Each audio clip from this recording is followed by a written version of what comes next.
Can you present yourself? You're in the band Dead Eat. There's a new album coming up, the third album of the band. It will be the first with Metal Blade Records. It will be out in a few days, October 10th. So, Yeah. Well, my name's Chris Ramos. I'm from Dead Heat. Uh, singer. putting out we're putting out a new record, like you said, on Friday. Coming out on Metal Blade Records. It's called Process of Elimination. It's our third full length album, and hopefully our best. Yeah, but that's the first that I really got hooked.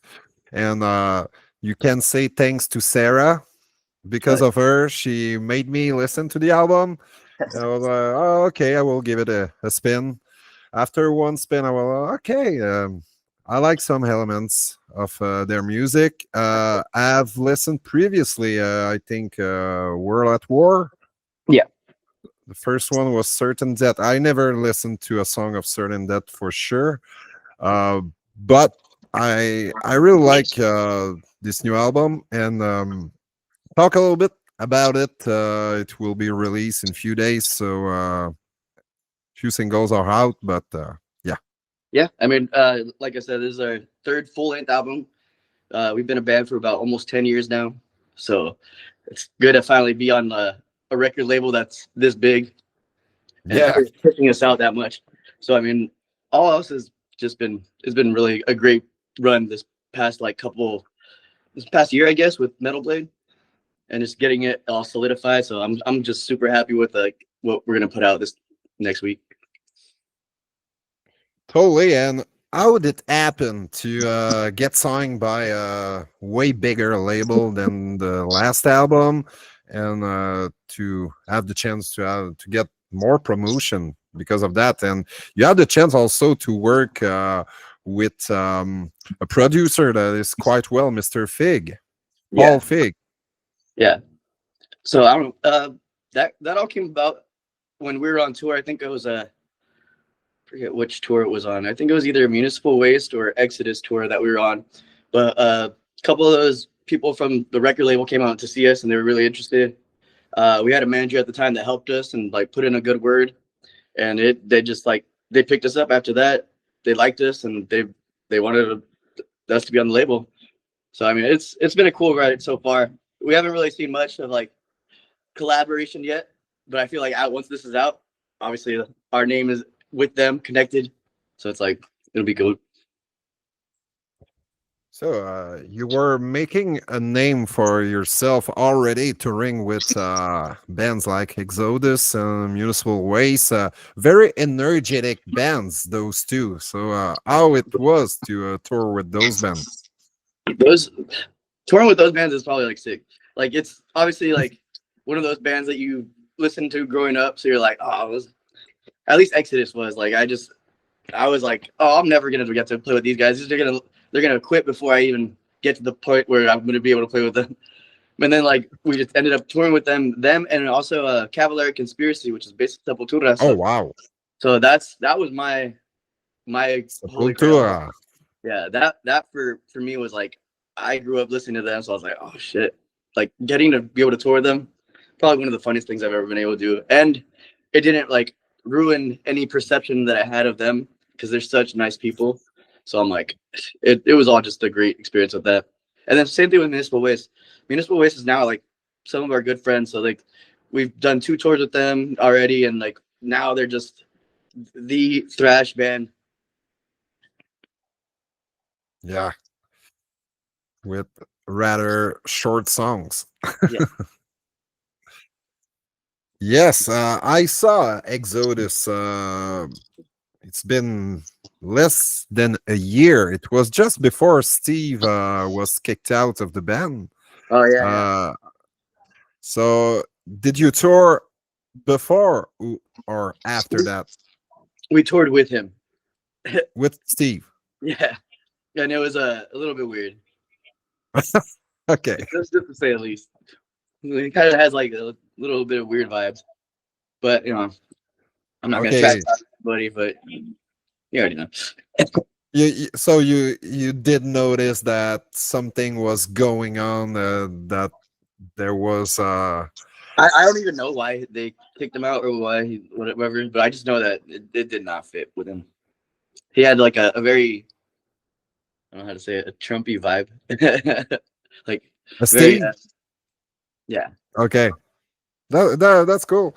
Anyway, we'll let all the statement to Exodus and Steve, but it's always nice to have another perception, someone that is not into the band, that is just in observation.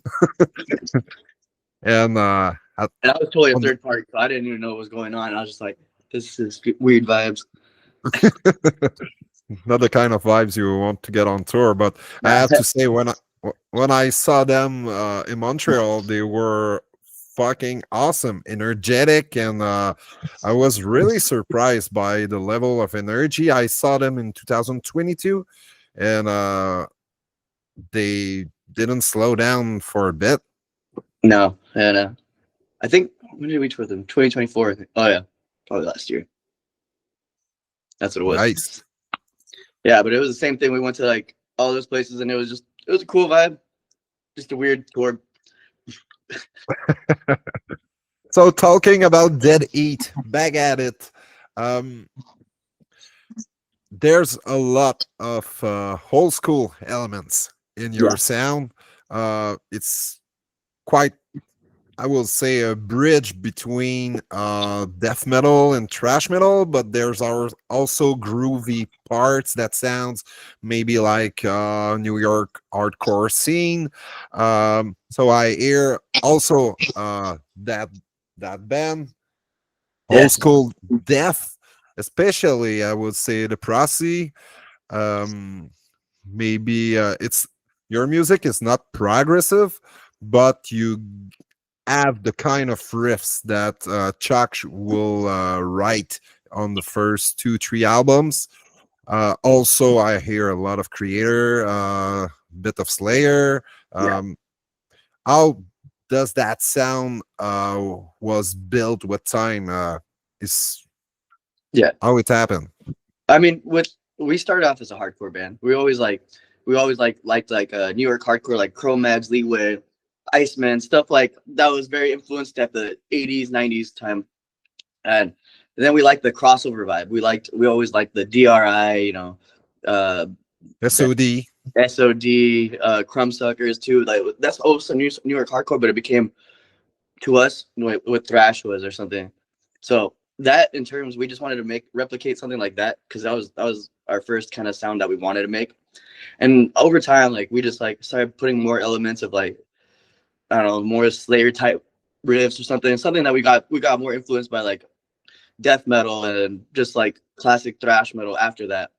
Like we got more into like obviously like when you're starting off as a band, like you see some bands and then like you listen and you start building like a collection of things that you start going over time. You're like, oh, I want to try this or try this, and over time, like with everybody in the band, I think we all progressively wanted to make something newer and newer, and not just stay where we were.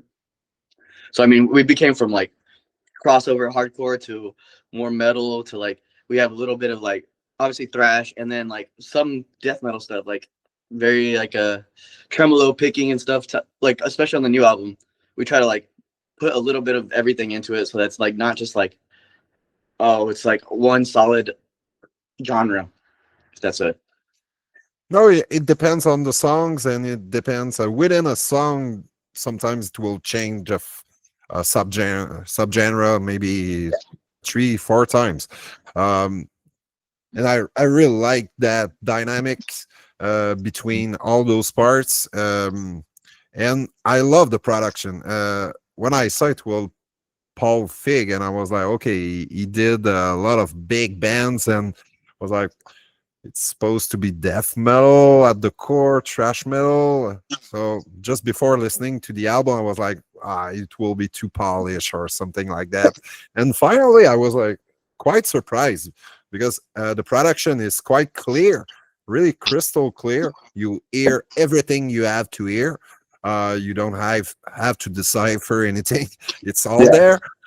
But at the same time, there's a whole school vibe, almost Scott Burns era of Florida death metal, but more modern at the same time. I really like that production, to be honest. Yeah. I mean, it was a great.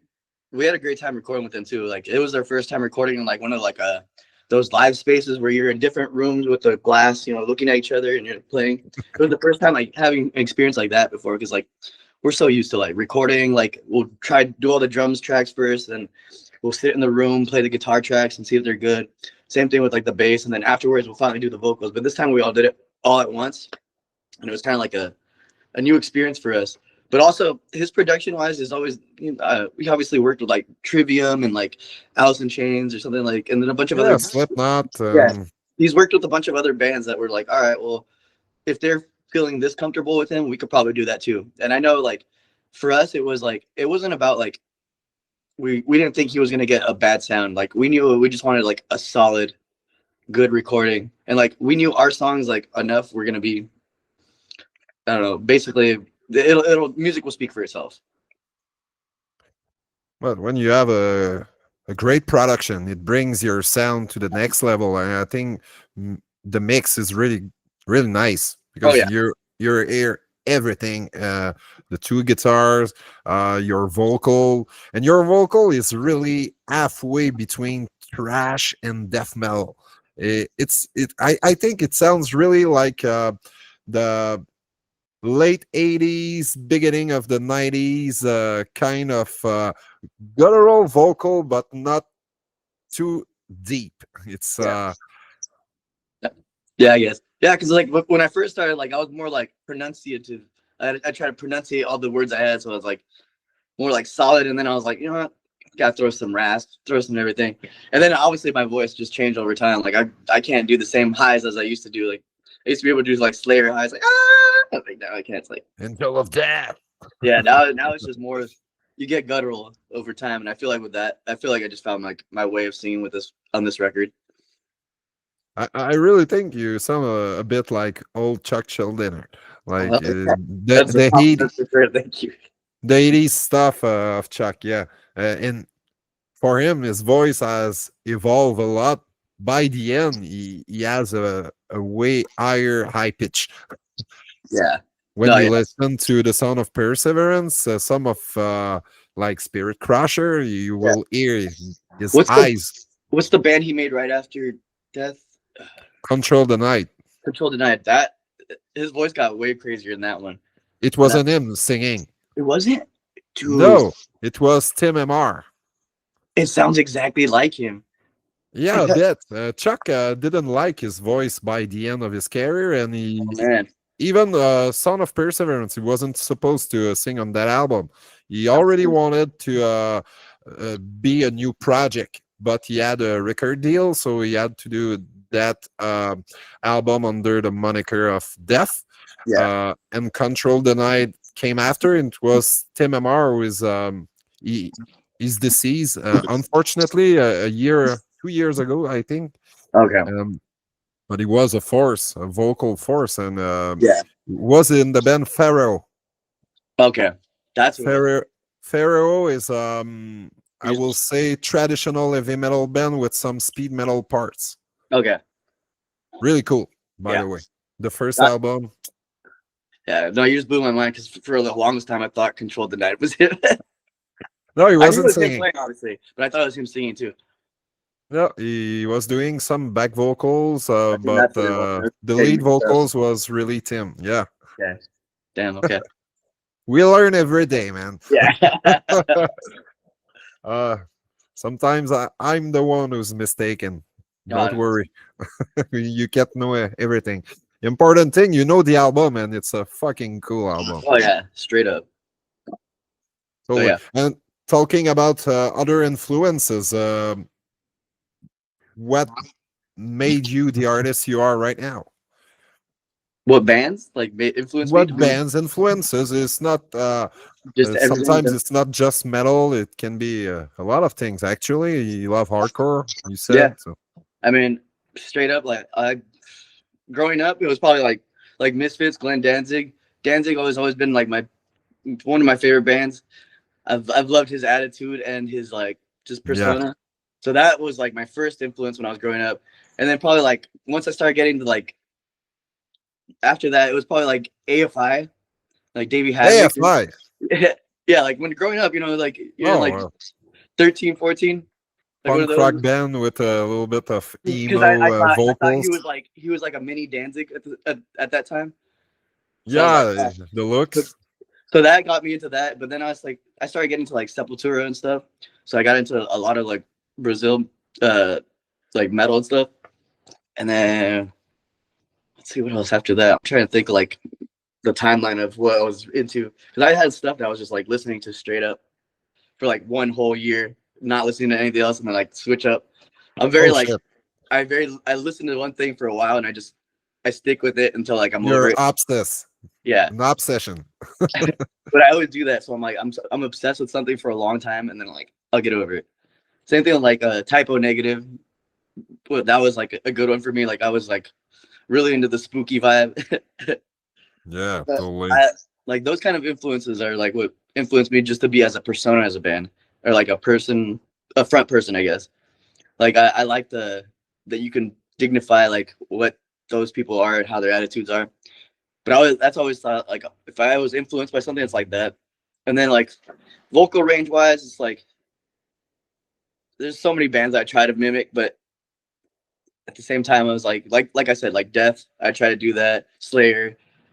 Uh, what other bands? Yeah, those. DRI. That's the foundation Yeah. of extreme metal. Yeah. It's all started with Slayer, and then Passist, and Death, and Yeah. Napalm Death, and Morbid Angel, and Yeah. every single year there was a more extreme band back in the Exactly. days. It was like, what will be the new shit this year? I know. I'm waiting for us to do like more Morbid Angel stuff, and my voice is like how he has that effect on everything. Yeah, David Vincent has a really guttural voice, and I It love his has screams. like an underwater effect on his voice now. Oh, I maybe want to have the I think I forget what is a human pollution you saw uh, them with I Am Morbid. with Morbid Angel. When I forget what album they started doing the underwater vocals, like it sounds like an effect on his voice. Okay, when he was still in Morbid Angel. Yeah, yeah. Okay, okay, That, okay, I want to try doing that next. okay. Yeah, can trick a little bit your voice and cheat in a way with some effects. And Yeah. Something I don't know. That'd be cool. who doesn't? Who doesn't? For real. The technology is there. Oh yeah. At least, Everybody at uses least, it. if the singer is singing, I'm okay. I don't mind some effects. I mean, that's what a show is there for. Yeah, it's cool. A good mix of something more organic, raw, but at the same time, I love more the production that are To produce, yeah. clearer. Yeah, yeah, yeah. Yeah, like I have so much like respect for like some bands that are doing that now with like all their like boxes that they have right behind them, like all their they're crazy like what was another band I was thinking of like Peeling Flesh. I don't know if you've heard of them. Peeling flesh. Yeah, but I don't know. the slam band from they're from the US, but I was watching them like their rig setup and I'm like, dude, like everybody has like this crazy setup now, like with so much production into it, and I'm like, it's crazy, and it's so like it's so normal nowadays. Oh, totally. Yeah. Yeah. Are you using triggers live? No, we've never That's used cool. triggers. That's Our cool. drummer didn't know how to play double bass until he got into our band. No way. Yeah, he was always a single foot player, and he before that Eh, he was the fastest one single foot player we know. So So he was a big fan of Nico McBrain, or no, he's always been like an oi punk type of guy. Like okay, he was a fine. skinhead Yeah, type. yeah. Yeah. The bass drum can go pretty fast Oh yeah. in punk, and mostly it's just one bass drum. Some bands will use two bass drum or a double pedal, but usually it's just one foot, and Yeah. sometimes it goes pretty fast Yeah. and for a long time. Yeah. We were trying to. I was gonna make a joke and get him triggers just to see how fast he can actually go, because he can go stupid fast already. I'm like, imagine with triggers, it's like. Yeah, that's the thing. And I had an interview with a band called an Abstract Illusion yesterday, and we were talking about the incorporating those things and technology or not, and nuance. We talk a little bit about nuance, dynamics, and I really love that some bands are still bringing those elements. It was really popular in the 70s, and it was lost for like almost 2 decades, I would say. Yeah. 2000 to 2020, not a lot of band will use proper nuance. Just play lighter and then build up and play Yeah. harder and harder. Yeah. And I really like that, especially live when the band can replicate that Yeah. effect. it it changed everything. But with Yeah. Trigger, you have the same sound all the show. Yeah. So for some style of band, it can fit perfectly, and it's cool. You want to get blast your Yeah. face out. It can be cool. Lorna Shore, the Yeah. type of sound they have, it works perfectly. Yeah. But some bands will, I think, sound way better with to avoiding triggers and things like that. But that's an opinion, and that I mean, that if it's the produced sound that you want, then I mean, that's yeah, what you. yeah. There's a lot of things that you can use, and every single band will choose a way or another. If you don't like it, just look the other way. There's so many bands, so I will not complain. For I don't want all the bands to use the same technology and don't use this, don't use that. No, don't give a fuck. You I do mean, your own choices, and after that I will do mine, listening or not. yeah. I mean, that's what it's all about. It's all about different shit anyway. Everybody's Yeah, either DIY or fully overproduced. You know what I mean? And yeah. everybody has their own thing to it. We have the two extreme of the spectrum, so sometimes a balance can be good. uh, what will be your best song of this new record? I have to say I really like Perpetual Punishment. That's the opening track, Yeah. starting with an acoustic guitar, and then you get smashed in the face right away. I really love the last two songs also. Process of Elimination, the title track, and the last one, Hatred Bestowed. uh what will you say is your best track, or if you want to talk a little bit about some of them? Or best track on there. I feel like. Trying to think. I forgot the names. um, And Solace you Denied. can check on your phone. I keep it right now. So probably Solace Denied is one of my favorite ones on there. Another one is Hidebound. Because that one, I don't know. Yeah, the third track, yeah. Yeah. Those two probably like two of my favorite ones. Um, and Process of Elimination. That's one of my favorite ones too. Like it has a break in it that I just like. It makes me want to like just go. Yeah, But like, the riffing on that song reminded me a lot of Creator. yeah, Some of the riffs, a lot of Creator in those riffs. yeah. And And yeah, right in the middle of it just has like a part that you just want, just straight up headbang. yeah, It has a yeah, great build up to it, and then it just gets into it. That's what I liked about it. But those three probably my favorite. yeah. That's nice. I know I love a song when I just put some music in the back while working, and then every single time a song in particular happened to play, I'm like, oh, I'm like distracted by the song. So Yeah, that's and Process of Elimination. Every single time that song was coming, uh,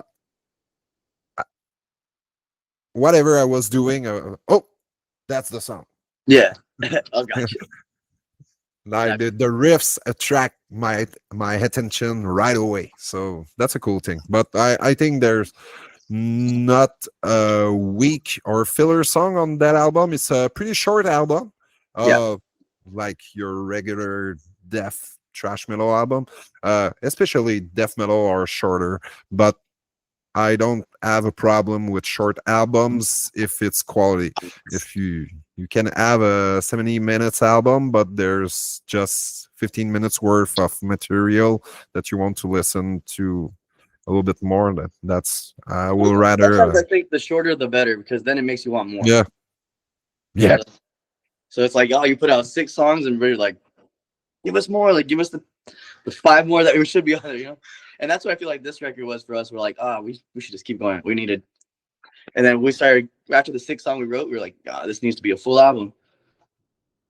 yeah. So there was an intention at first to have Short an and sweet. EP of like 5, 6 songs. Yeah, just like put it out there before that, but then we're like, all right, for the first thing we gotta do on Metal Blade, I guess, just the whole full record instead of just like a teaser to things. Yeah, it's quite. The more longer you're making an album, more dangerous it is to become like to lose some people during the way, or to have to incorporate weaker song. Yeah. A band who's able to pull off like an hour worth of material and you keep my interest from start to finish, that's quite an accomplishment. Yeah. I mean, if we can get more than like 45 minutes into an album and you're still listening to it, I mean, I'll be surprised. You know what I mean? That's why I don't know. I don't think we've ever written over 35 minutes of music at a time. For the style, I think it's legit. Oh yeah. People will not expect to get like 50 minutes or more worth of material. Yeah. And like you said, I think 35 to 40 minutes in that genre is the perfect timing. Yeah, because I'm looking at and like already like our songs are hitting like 4 minutes. I'm like, that's already too long for me. Like I know bands that make like 15-minute long songs, but I'm like, I don't know. Like I've never been able to do more than like 3 minutes of a song before. And now we're just making like 5-minute long songs. I'm like, all right, it works, I guess. It's our progression. There's some shorter track on the album, around 2 minutes, 3 minutes, but there's some that are like 4 to 5. Yeah, that's the longest song, but there's a little bit more stuff in them. I quite enjoy the balance of shorter track and longer ones. That adds to the dynamic of the album. You will be touring that album soon, I guess. Yeah. So what's the plan for the remaining of this year and 2026 for Dead Heat? So for the remaining of the year, we're gonna doing a tour with this band 200 Stab Wounds. Yeah, I know them. They're on Brutal. Metal Blade as well. We're gonna be supporting them on their tour. It's from, I think we're doing the last leg of theirs, and it's like November 3rd through 16th or 17th, one of those dates. But we're going from Denver, Colorado, doing all the west coast of U.S. and then going all the way to like the middle. I think it's St. Louis, Missouri that we're ending off in, and then we have to drive all the way back. But after that, we're only gonna do our record release weekend in December. So we're gonna have like maybe 3 or 4 shows that we play all in California, and just to promote the record for that, have the actual release, and then starting in 2026, I think we're planning to do a full US. I want to say either February or March, between that, or even earlier possibly. But yeah, that's gonna be in support of the record. Okay, and that tour isn't announced yet, so you can confirm any bands, but you will play an opening slot or just before the headline? Hopefully that will be our headlining tour. That could be your first headlining tour. Yeah, well, at least just because we want to do our full US for the album, and I want that will be great. Yeah, okay, and so I have like ideas of just getting like bands that are some of my favorite bands that play with us like for like a couple days at a time, just like short little runs with different bands all across the US. But that's how I'm imagining this release will go with the tour. Okay, so you will do like because the USA is a big country, so to tour all that, yes, you can do some segments. Like 4 or 5 show with a couple of bands, and then with other bands that are more in that area of the United States. It could be really interesting as a tour, especially for people that really like your band and they want to discover or see uh, other band that are a little bit alike. So if we go to see a couple of shows, obviously you will see different opening acts, so it keeps your interest, I Yeah, think. yeah, and like I said, we've toured extensively throughout our whole time as a band. So we've gotten connections with like a bunch of bands, like smaller bands, like hardcore bands, and just metal bands that we've met over time. But I really like there's bands like I don't know if you've heard of like High Command, another thrash metal band, Yeah, uh, I know. or Enforced. All Which one? Enforced. They're Enforce. Oh, Enforced. Yeah, yeah, yeah. they're from Richmond, Virginia. Those guys, we did one of our first tours with them. Um, the band Tsunami or something. Those guys have been our friends since day one. The singer used to be our was with us at one time on our tour too. So I'm like, it's just like those kind of bands. I feel like we have connections with everyone in different places. So I just want to have like bring out the best band from every their area, if you know what I mean. That's all. I That's the kind of tour. thinking thinking about that.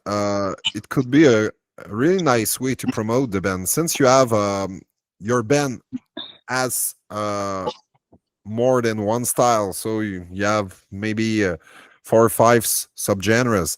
Yeah, So to do a part of the tour with a band that are more towards death, or another tour more towards hardcore, another one more towards trash, or you mix everything up, yeah, it could give you some interesting lineup because your band is like chameleon. He yeah. can We play could, with a lot of different bands.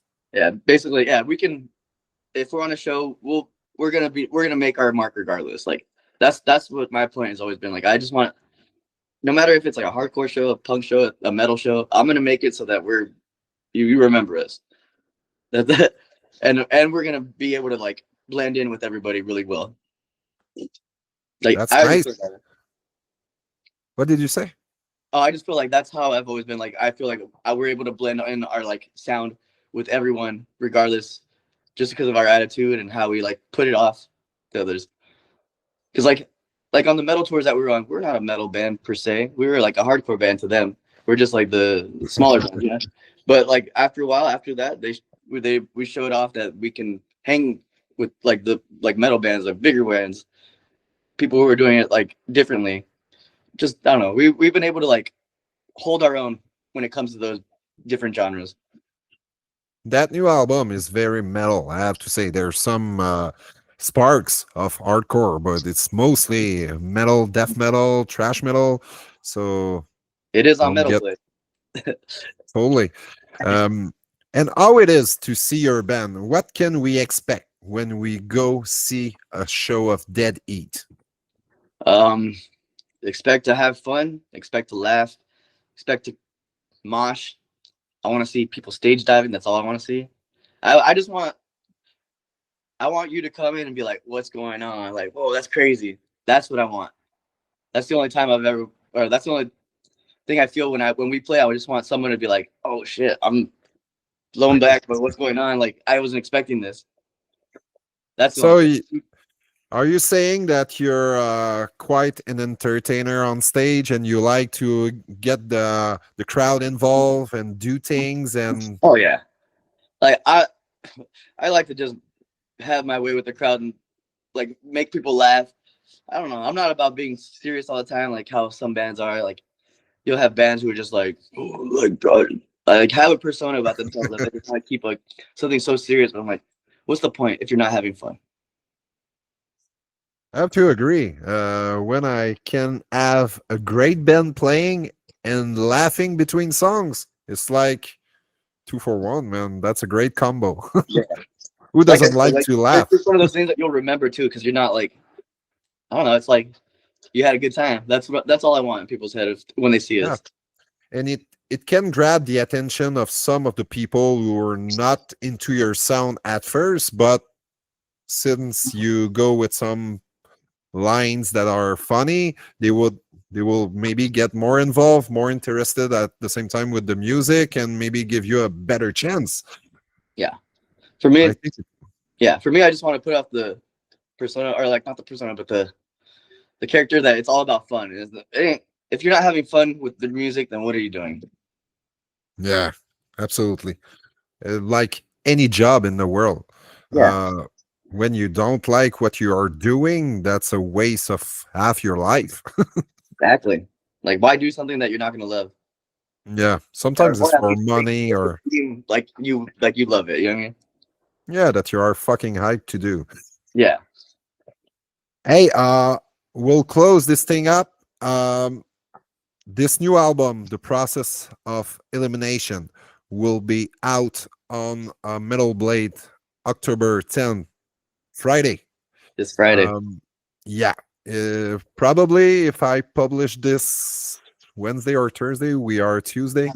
It will be in one or 2 days that it will be released officially.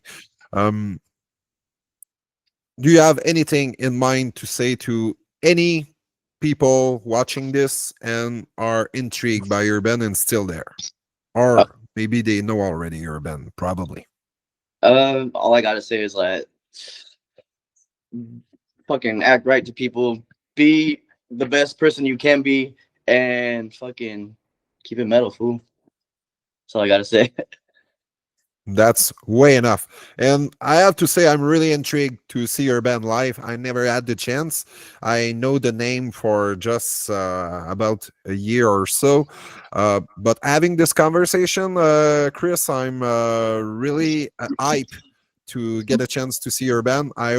Hopefully, you will come to Canada, or yeah, that will We'll be be back. Yeah, we played Montreal not too long ago too, so I think it was like last year. Yeah, okay. So that's part of the road, hell yeah. your road. Thank you very much for taking that time tonight. It's 3 hours earlier because you're in California Yeah, and you have great weather. yeah, we do. Here, We let me still, it's oh wow. beautiful. You know, beautiful Which out here. which area are you? I'm in Oxnard, California, so middle of California, or southern, but more middle. But I'm on the coast. The beach is like Wh- 5 minutes away from me. Oh, that's cool. Yeah, That that's a strong argument. yeah. Beach. Perfect weather here.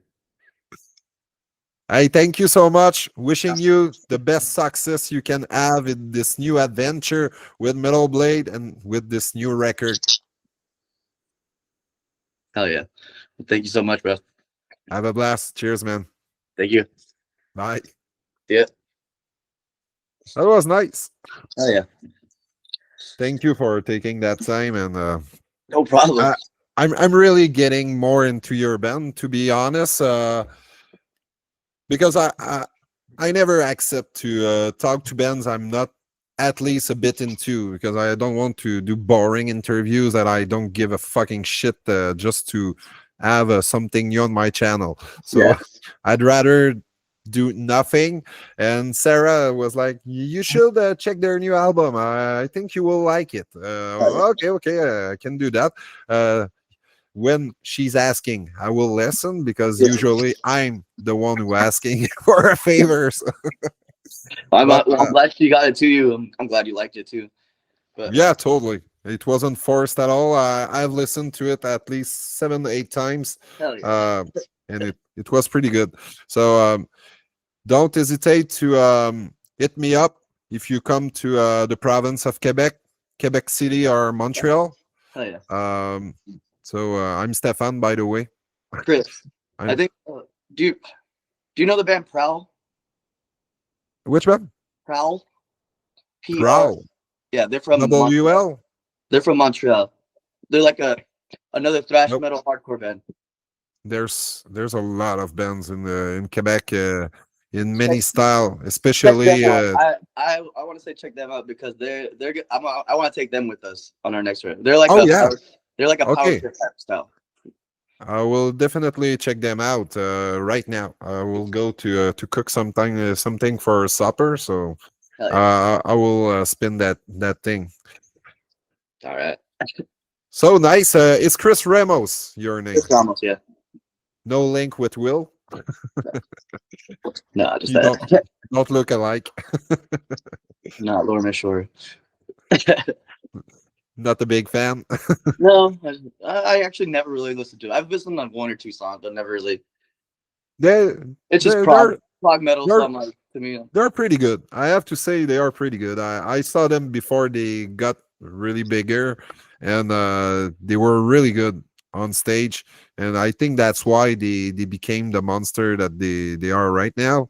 I'm not a big fan of deathcore, but they have great vocals. You like it or not, he's very diversified. And Adam the Miko, I think his name, the guitar player, Yeah. he's a fucking beast. I mean, all those guys in those kind of bands are usually like. Oh yeah. They are really They are because that's how good they are. They're just all technical. yeah, absolutely. But at the same time, it's not the kind of band I will listen to a lot because I get bored pretty fast. Yeah, I feel that, especially with that. Hey, thanks, man. Oh yeah. Thank you. Have a great one. Speak All right. to you later, probably. All right. Check you later, boss. Yeah.